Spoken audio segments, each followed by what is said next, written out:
నమస్తే, welcome to reflection news. బంగ్లాదేశ్లో Islamic అతివాదుల చేతిలో దారుణ హత్యకు గురైన హిందూ యువకుడు దీపు చంద్రదాస్ కేసులో సంచలన విషయాలు వెలుగులోకి వస్తున్నాయి. తోటి ఉద్యోగులే అతడిని ఉన్మాద మూకకు అప్పగించడంతో పాటు వారితో కలిసి అతడిపై దాడి చేసినట్టు దర్యాప్తు సంస్థలు వెల్లడించాయి. మైమాన్ సింగ్ జిల్లా బలుకాలోని పయోనీర్ నైట్వేర్స్ గార్మెంట్ ఫ్యాక్టరీలో 27 ఏళ్ల దీపు చంద్రదాస్ పనిచేసేవాడు. మతపరమైన వ్యాఖ్యలు చేశాడన్న అస్పష్టమైన ఆరోపణలతో గురువారం సాయంత్రం ఫ్యాక్టరీలో ఉద్రిక్తత మొదలైంది. అయితే అతడిని కాపాడాల్సిన ఫ్యాక్టరీ యాజమాన్యం, తోటి ఉద్యోగులు నమ్మక ద్రోహానికి పాల్పడ్డారు. పోలీసుల కథనం ప్రకారం దీపును కాపాడే అవకాశం ఉన్నప్పటికీ ఫ్యాక్టరీ సూపర్వైజర్లు అతడితో బలవంతంగా రాజీనామా చేయించారు. ఆ తర్వాత రక్షణ కల్పించాల్సింది పోయి బయట వేచి ఉన్న ఉన్మాద మూకకు అతన్ని అప్పగించారు. ఫ్యాక్టరీ రక్షణ కోసం ఒక నిరపరాధిని బలి ఇచ్చారని ర్యాపిడ్ యాక్షన్ బెటాలియన్ పేర్కొంది.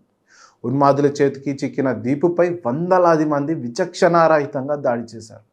అక్కడితో ఆగక అతడిని చంపి మృతదేహాన్ని ఢాకా మైమన్ సింగ్ హైవేకు వేలాడదీసి నిప్పు పెట్టారు. ఈ దారుణంలో దీపుతో కలిసి పనిచేసే కొందరు సహచరులు కూడా పాల్గొనడం గమనార్హం.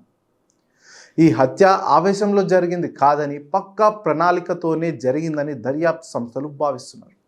సాయంత్రం 4 గంటలకే గొడవ మొదలైన ఫ్యాక్టరీ యాజమాన్యం రాత్రి 8 గంటల వరకు పోలీసులకు సమాచారం ఇవ్వలేదు.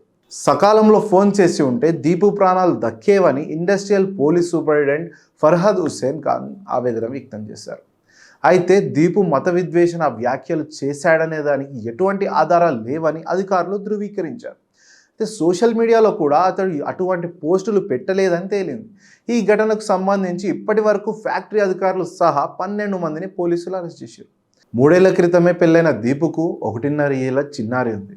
తప్పుడు ఆరోపణలతో తనను అన్నను పొట్టనబెట్టుకున్నారని, తన వదిన చిన్నారి పరిస్థితి ఏంటని దీపు తమ్ముడు చంద్రదాస్ కన్నీరు మున్నీరవుతున్నారు. బంగ్లాదేశ్లో మొహమ్మద్ యూనస్ ప్రభుత్వం వచ్చిన తర్వాత హిందువులపై దాడులు, భారత వ్యతిరేక నిరసనలు ఎక్కువైపోయాయి.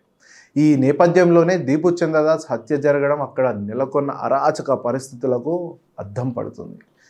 జై హింద్.